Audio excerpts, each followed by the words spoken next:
Assalomu alaykum aziz qadrdonlar, hurmatli aka uka opa singillar. Barchanglar yaxshi hayotda Allohning roziligiga erishib yashashinglarni tilakdoshiman. Bugungi tun jumani tuni hisoblanadi. Juma muborak bo'lsin barchamizga. Bir mavzu davom etib kelayotdi. O'zi arzimagan mavzu, cho'ntagimizni bir chekkasida tiqilib qolgan chaqa teshikka o'xshagan chaqa tangiga o'xshagan mavzu edi. Nimagadir mavzuni boshlagan bola to'satdan bizni onamizni haqorat qilishni boshladi. Sanjar Xo'ja ibn GPT, Chat GPT. Xullas, esinglarda bor, to'satdan shu Sanjar Xo'ja degan bola chiqib olib Shekspirni musulmon qilishyapti, Shekspirni musulmon deyishyapti deb o'zicha qanaqadir propagandani boshlagan edi. U propagandada sizlarga men misol keltirib, mana shunaqa odamlardan ehtiyot bo'lish kerak. Chunki bular hamma narsani sotishga tayyor. Vatanini sota oladi, onasini sota oladi, o'zini nomusini sota oladi. Bu yo'lda nima sharafsizlik bo'lsa amalga oshiradi, lekin qarshi tarafni o'sha sharafsizlikda, o'shanga o'xshagan narsalarda ayblashga harakat qiladi degan edim. Hodisa nima bo'ldi?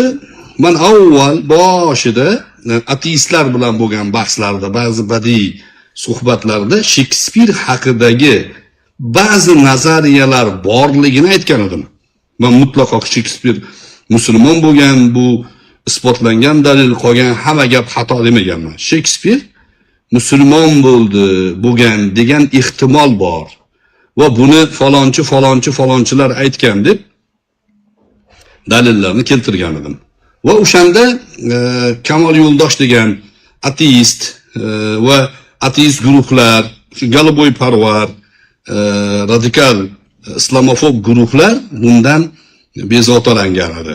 Ular o'sha musulmon jamiyatlardan doim narsa izlashadi. Bu mavzu yopildi, uni dalillarni keltirganmiz, unga qarshi raddiya berish olmasdan ateist radikallar o'zlarini inlariga kirib ketgan edi. Kun o'tib, oy o'tib, Sanjar Xo'ja degan bitta garshok chiqib olib endi o'sha mavzuni ko'tardi, o'zidan o'zi.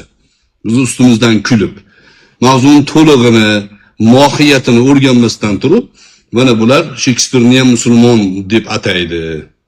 Dediki, men chiqib aytdim, yo'q, Shekspirni musulmon, nasroniy degan odamlar nasroniy muhitda yashaganini biladi xolos. Shubha paydo bo'lgani uchun asarlardan ta'sirlanib, islom bo'lmasa Shekspir bo'lmaydi degan kitoblarni yozishgan. Shekspirni adabiyotida islomning roli katta bo'lganligini badiiy tahlillarda keltirishgan. Sen bir dona keltirib ber nasroniy bo'lganligini. Va Shekspir asarlarida musulmonlarga qarshi radikal bo'lgan, islamofob bo'lgan, ularga nafratli bo'lgan degan edi. Men bir dona bo'lsa keltirib ber deb savol qo'ygan edim. Yana kun o'tdi, oy o'tdi, birdan Chat GPTni ko'tarib chiqdi. Chat GPTni. Chat GPTni ko'tarib chiqib, Sanjar Xo'ja aytayaptiki, domlalardan olmanglar deyapti. Chat GPTdan tekshiringlar deyapti suhbatida. Va urg'uni shunga beryapti. Chat GPTdan so'rayapti. Shekspir musulmon bo'lganmi deb so'rayapti. Keyin men uni isbotladim. Chat GPT bu tarmoqqa ulangan sun'iy algoritm. Uni qaysi yo'nalishda savol bersang, o'sha yo'nalishda senga moslab javob beradi. U ishonchli emas. Chat GPTdan so'ralmaydi. Suhbati davomida Henry Besh degan Shekspirning asari bor. O'sha asarda musulmonlarga qarshi radikal gaplarni gapirgan dedi. Men keyin Chat GPTdan so'rab ko'raylikchi dedim unga, o'zini uslubida. So'radik, asli o'sha Henry Besh musulmonlarga qarshi nafrat nuqtai nazarda bo'lmagan yoki Shekspir bo'lmagan, Henryni agar gapini rivoyat qilgan bo'lsa, yozgan bo'lsa, u Shekspirning fikri bo'lmaydi. Xullas, mana shu masalalar o'tib ketgandan keyin ma'lum bo'ldiki, Sanjar Xo'ja o'ta qattiq iztirobda qolib ketdi. O'zini bir qandaydir maqomdagi odam, bir martabaga erishgan odam deb hayol qilib yurgan ekan, birdan qarasa axlatxonada o'tirgan ekan. Tezaklarning ichida, garshog'ning ustida o'tirgan ekan, ma'lum bo'lib qoldi. Keyin chiqib meni onamni haqorat qilyapti. Shu joyda bir narsani aytay do'stlar, men kim bilan ilmiy bahs bo'ladimi, gap aytishgan bo'lsam, hech qachon haqorat qilmaganman. Lekin meni haqorat qilgan odamlarga ba'zi hadislarni keltirganman, to'g'ri. Endi alamdan istirobda qolgan, haligi jakuy tezakka o'xshab, bu jakuy tezak bilan birga qidiruvga berilgan u, o'sha bitta sinfdagi, bitta axlatdagi sassiq odamlar ekanligini, hayotiy bir tavofuq, Alloh taoloning bir hikmati ekanligini isbotini ko'rdik-da. Endi bu chiqib quyidagilarni gapiryapti. Eshitamiz. Menga sun'iy intellektga to'liq suyanib, hozir ertalabdan bu narsani aytish qanchalik to'g'ri? Shunchaki bu mavzuni yopishim shart.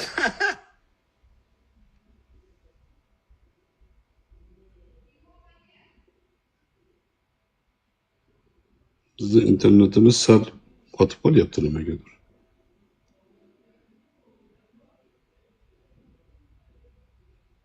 Ertalabdan bu narsani aytish qanchalik to'g'ri? Shunchaki bu mavzuni yopishim shart. Kulish qaraylar. Menga jo'nat.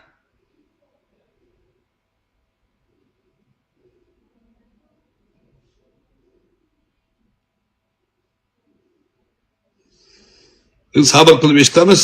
Men ko'chirib qo'ydim videosini. Video yana ochmayapti. İnternet pastroq shekilli. Shu mavzu Shekspirniki haqidagi mavzu. Bu mavzu qanchalik cho'zilgan sari, qanchalik uzaygan sari, qanchalik davom etgan sari faqatgina achinishim ortyapti. Chunki 2 kunmi oldin, o'tgan kuni kechki payt shu bilan bog'liq bir videoni menga jo'natishdi. Borgan sari achinishimning sababi nima?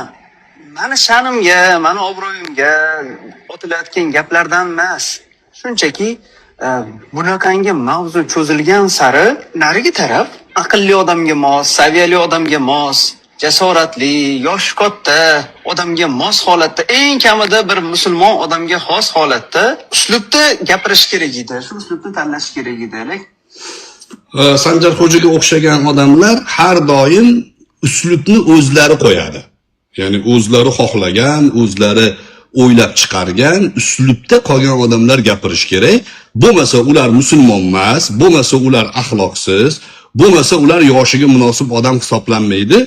Bularni uslubida gapirmasangiz, tabiat shunaqa. O'zlarini juda oliy maqom hisoblashadi. Haq bular bilan birga ekanligini bular da'vo qiladi. Bizda haq biz bilan. Mabodo kimdir bir narsani gapirsa, bizning gapimizga to'g'ri tushsa, unda keyin haq bo'ladi. Bizning gapimizga to'g'ri tushmasa, ular axloqsiz, ular yoshiga munosib ish qilmagan degan xulosani beraveradi. Hozirgi gapida ham shu kibr bor, osmonga chiqib olgan obro'si haqida gapiryapti. Buni obro'si bor ekan. Bo'lishi mumkin, o'ziga o'xshagan sharlatan, o'ziga o'xshagan o'sha islomofoblarning ichida obro'si bo'lishi mumkin. Lekin men bilaman, buni ko'chirmachi bu. Boshida aytganimdek, mardikorlikka ham yaramagan, ya'ni mardikorlik maqomiga ham yaramaydigan darajada sotqin bir xoin bola. Keyin bir kishi mendan so'rab qoldi. Sanjar Xo'ja o'shanaqangi ya'ni siyonlar tomonidan tayyorlangan odammikin deyapti. Ko'p odamda sodda bo'ladi, shunaqa savol beryapti. Men aytayapmanki, yo'q, ular bir qanaqadir tashkilot tomonidan tayyorlanib maydonga chiqaradigan darajada e'tiborli odamlar emas. Bular tashlandiq odamlar. O'zini oilasi tomonidan, o'zini millati tomonidan tupurib, qusib tashlab olingan odamlar va bular maydonga chiqib olib turib o'zlarini bozorga solishadi.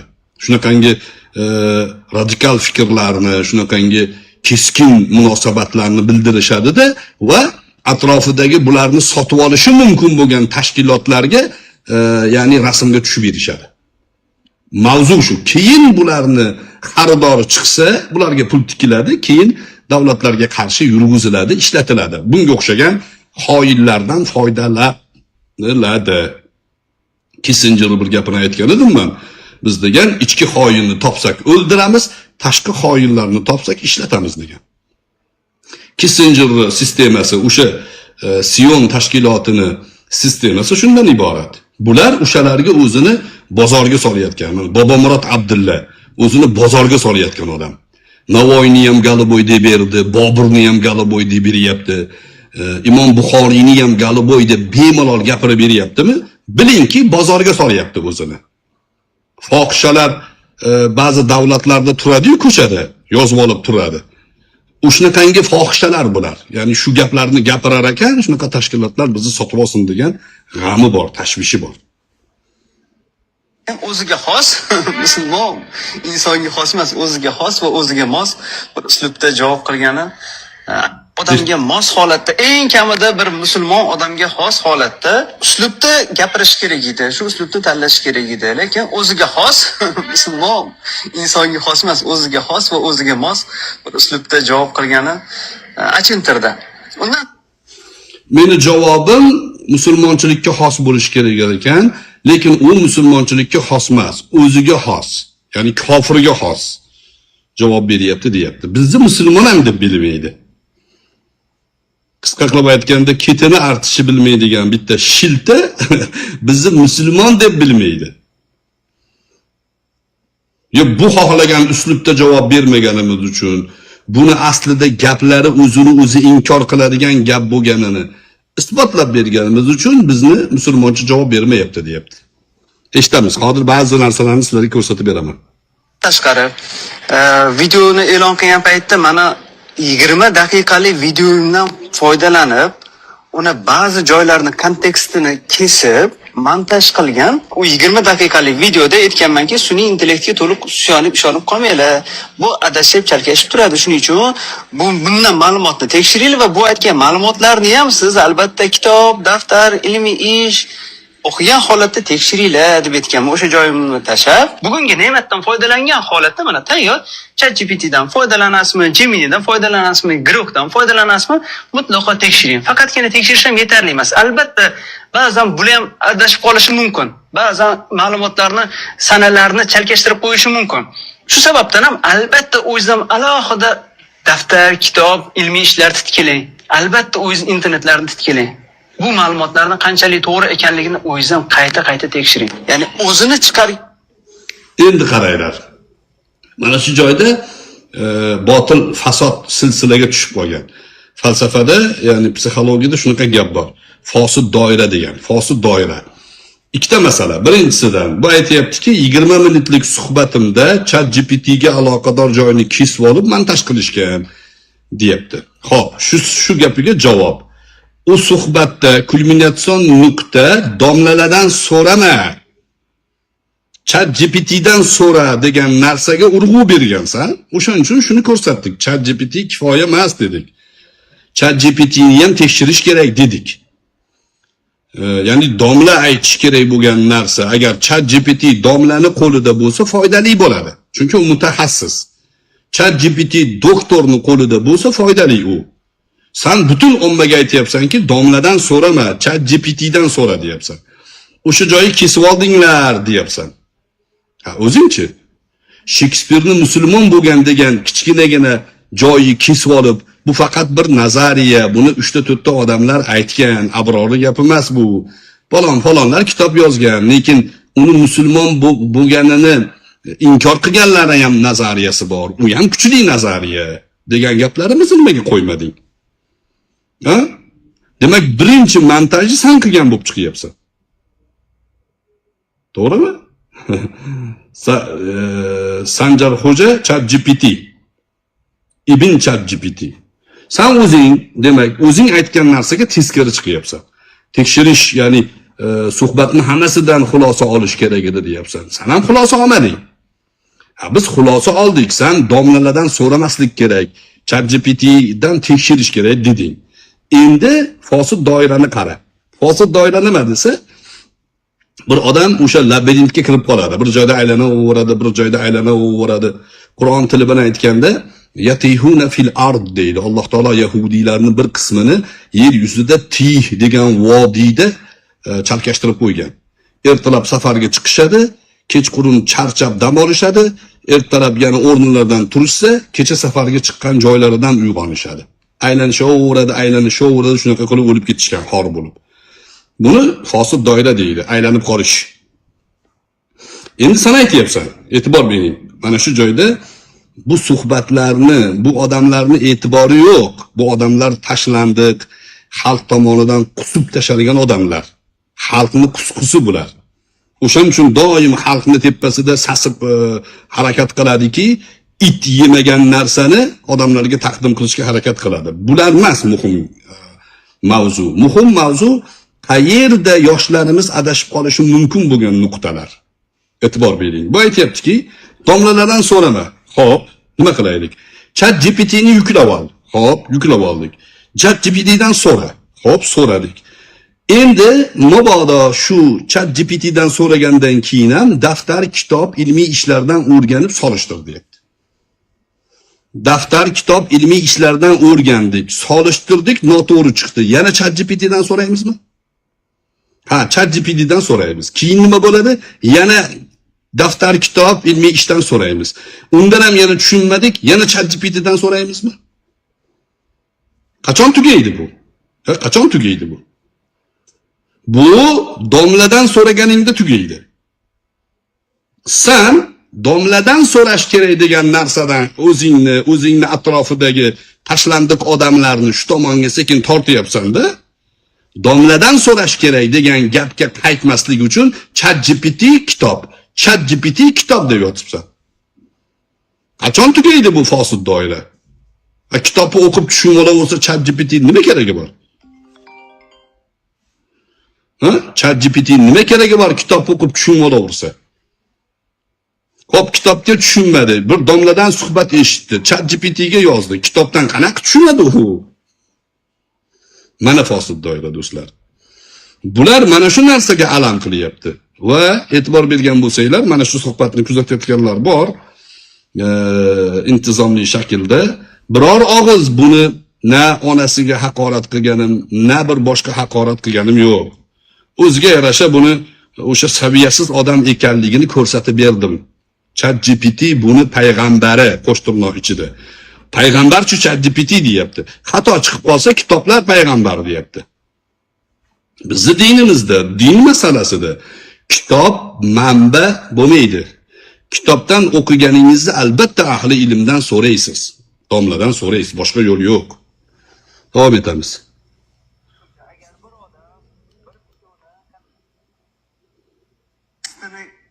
Alohida daftar, kitob, ilmiy ishlarni titkilang.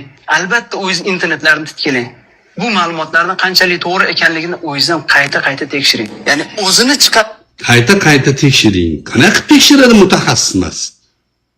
degan qoidasi bo'yicha agar bir odam bir videoni kontekstini yulib olib, uni uzun bo'lgan holatda, mazmunini o'zgartiradigan holatda talqin qilib, montaj qiladigan bo'lsa, bu xuddi onasi bilan zino qilgan bilan baravar deb aytgan, o'zini chiqargan, o'zini ta'biri bilan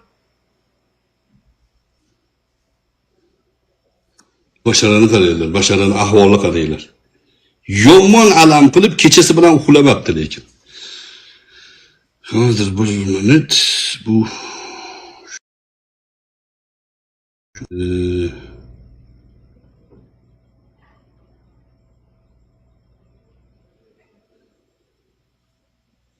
buni qoidasi bilan endi o'zini qilgan ishi bo'yicha aynan shu holatga tushib qoldi. Alloh ofiyat bersin uni qabrda yotgan onasiga. Shoqish. Alloh ofiyat bersin uni qabrda yotgan onasiga. Alloh bu noqobil farzand sababli onasini qabr azobiga tutmasin, azoblamasin. Mana shu ichidagi psixologik yiringni, ya'ni psixologik paydo bo'lgan yiringni tashqariga chiqarish. Birinchidan, men buni onasi haqida gapirmaganman. Montajda mavzuni o'zgartirib, bizni sha'nimizga, bizni eshak deb gapirayotganlar, bizni ya'ni bir kishini qamatdi deb gapirayotganlarni uslubimiz bilan emas, payg'ambar alayhissalotu vassalomning hadislari bilan aytganmiz. Abu Hurayradan rivoyat qilingan sahih hadis bor. Imom Hokim Mustadrakda keltirgan. Kim mana shunaqangi musulmonning obro'siga shunaqa tajovuz qiladigan bo'lsa, onasi bilan zino qilgandan og'ir ish qilgan bo'ladi. Bu bor hadis bu. Endi bu odamni xatosini tanqidiy usulda aytsak, buni obro'siga tajovuz qilgan bo'lamishmiz. Qayerda biz burib ko'rsatdik? Burib ko'rsatganimiz yo'q. Domladan so'rama deyapsan sen. Va shu suhbatlarda meni onamni qabr azobidan asrasin noqobil bola sababli deyapti. Mana shunaqa, ya'ni o'zini alami, o'zining shaxsiy manfaati ustida shunaqa ish qiladiganlar aksariyati g'alati zino bo'ladi. Sanjar xo'ja ham menimcha onasidan so'rash kerak. Buni onasi buni cho'pon-po'pondan ottirib olgan bo'lishi mumkin. Mana salomga mana javob. Hozirgacha buni onasini gapirmagan edik. Endi ma'lum bo'ldiki, buni onasi buzuq bo'lgan. Buni o'zini e'tirofi bilan. Buni onamni gapiryapti. Onammish qabrda azoblanamish. Bola noqobil bo'lsa, ona qabrda azoblanmaydi. Shariatda ham bilmaydi u. Lekin o'zini, ya'ni shaxsiy chamadonini himoyasi uchun hadislarni shu qabrdagi hayotni ham misol keltiraveradi. Yani o'zini shaxsiy manfaatiga dinni ya'ni hujjat qilib ko'rsatadi. Meni onam haqida bunga o'xshagan haromdan bo'lgan odamlarni gapirishga mutlaqo haqqi yo'q. Men bu Sanjar xo'jani necha marta chaqirganman madaniy suhbatga. Necha marta pamperisi bilan qochgan bu. Hozir endi madaniy suhbat qilmadi deyapti. Sen domlalarni ustidan kulyapsan, domlalarni ya'ni so'ralmaydi ulardan, ChatGPTdan so'raladi deyapsan. Xo'p, ChatGPTning ahvolini ko'rsatib berdim senga. ChatGPTdan agar shubhali bo'lsa kitob titasan deyapsan. Kim aytgan buni? Qayerda aytgan? Seni sohang bo'yicha olib qochish, birovlarni manipulyatsiya qilish sohasida bo'lishi mumkin. Kitob titib, tarjima qilib odamlarni manipulyatsiya qilish mumkin. Lekin nimaga onamni qo'shyapsan? Uzoqdamanman, qo'lga tushmayman, o'shaning deyapsan-da. Basharani qaranglar, mana bashara, mana. Mana basharaning ahvolini ko'zga qaranglar, yaxshilab ko'zga tikilinglar. Kechasi uxlamagan. Qilib qo'ygan xatosini turib tan olsa, ko'ngli xotirjam bo'ladi. Ko'ngil yumshaydi. Xato, ya'ni domlalardan so'rama, ChatGPTdan so'radigan jumla xato. Turib uzr birodarlar, men xato gapirib qo'yibman desa yumshaydi. Ko'zidagi mana bu ya'ni tashlandiq ko'z sal go'zallashadi. Sal nur kiradi ko'zga. Chunki tavbada orqasida shunaqangi nur bor. Buni onamni qo'shyapti. Va noto'g'ri talqin qilyapti. Men montaj qilib uni gapini boshqa tomonga burganim yo'q. Chiqib gapirchi, domlalardan fikrlamasin domlasani o'rninga, ChatGPTdan surishtir deyapsan. Ha, ChatGPTni 100% haq demayapsandir. Kitobga solishtir deyapsan. Nima mantiqi bor bu gapingda? Ha, nima mantiqi bor? Kitobga solishtirsang, ChatGPTni nima aloqasi bor? Kitobni bilsa. Ha, kitobni bilmaganga ChatGPT qanaqa manba bo'ladi? Nimaga domladan so'rash kerak degan narsani olib tashlayapsan? Ateistdan nima farqing bor? Ya'ni ateistning uslubida.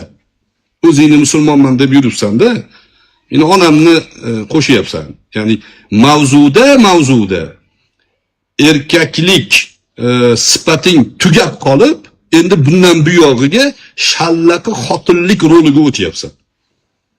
Shallaqi. Yuzma-yuz o'tirsang-da shu gapni gapirayotganda oldimda o'tirsang edi. Qanchasini ko'rdik oldimda o'tirganda qanaqa mushuk bo'lib qolganini. Uzoqdan turib gapiraverasan salla. Uzoqdan turib gapiraverasan. Endi davomida nima degan? Davomida challenge qilsanglar deydi, qo'shilaman deydi. Mubashshir Ahmadning ozodligiga challenge qilsanglar qo'shilaman deydi. Bo'pti, qo'shilasanmi? Bo'ldi Sanjar xo'ja.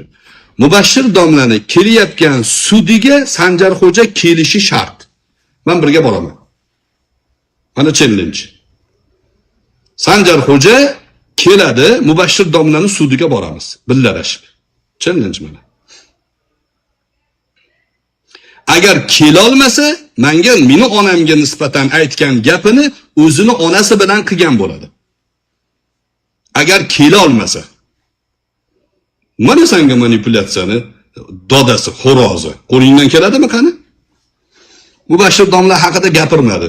Ey, men gapirgan joylarimda sen bo'lsang, u garshoging to'lib qoladi. Sanjarxo'ja, Mubashshir domla haqida men qatta nima gapirganlarimni senga o'xshagan sharafsizlarga hisob berishga majbur emasman. Ko'rganlar, bilganlar tirik hammasi. Mubashshir domlani o'zi ham tirik. Va Mubashshir domla bilan meni o'rtamga sig'maysan sen. Sig'maysan, sen qilsan, qil bo'lsang ham sig'maysan. Qildan ham yaqinmiz biz Mubashshir domla bilan. Umidim Mubashshir domla inshaalloh uy hapsiga chiqish kerak. Inshaalloh robbil alamin.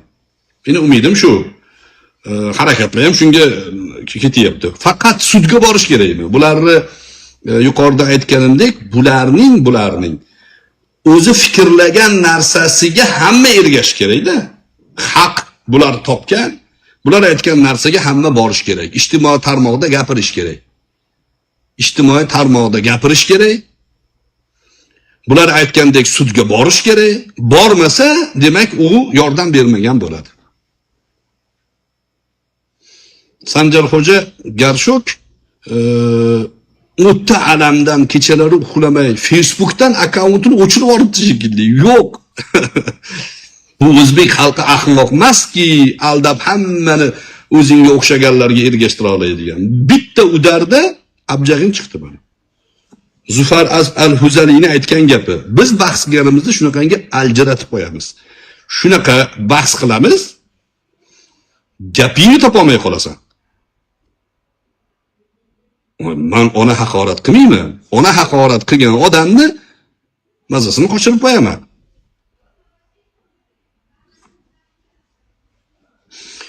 Yevropada yurgan Nuriddin Nizomiddin degan bitta sharlatan bor. Shu post qo'yibdi. Zelenskiyni haqiqatda erkak ekan, Trump bilan zo'r tashashdi. Ommani oldida bunaqangi bahslashgan mard odamni ko'rmaganman deb. Zelenskiy Yahudi. Qarg'ani ko'zini cho'qimaydi.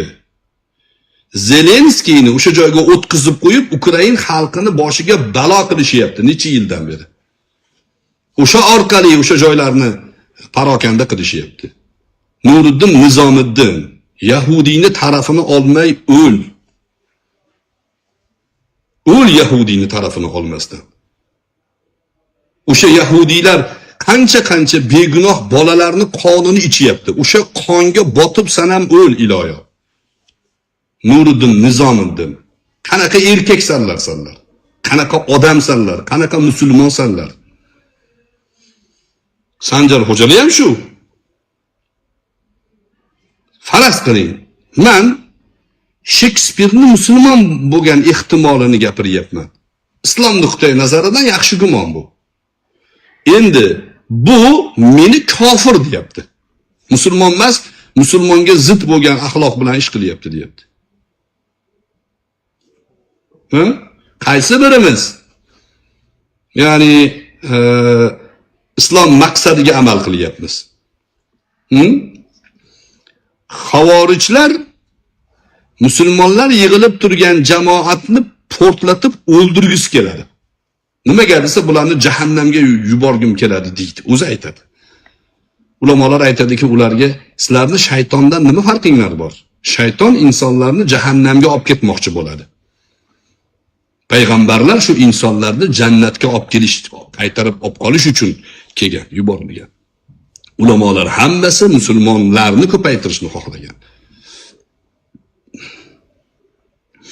Va Mubashshir domla haqidagi bu mavzular yoki masjidga kiritilmagan yosh bolalar mavzulari insonning hissiyotiga tegishli. aql uncha shart emas unaqa paytda nimaga deb ketib qoladigan mavzu bo'lgani uchun shuni ko'taryapti. Va kech qolding Sanjar xo'ja, o'zbek xalqi, o'zbek yigitlari, o'zbek yosh qizlari, erkak ayollari ancha aqliy salohiyatini yetishtirib oldi. Endi aldanmaydi senlarga. Ozodlik BBC'ni O'zbekistonda obro'si 0 bo'ldi, 0. Bir paytlar Ozodlik BBC desa hamma axborot shunda deb o'ylardi ko'pchilik. Hozir Ozodlik BBC'ni senga o'xshagan hezalaklar jamoasidan ekanini hamma bilib oldi.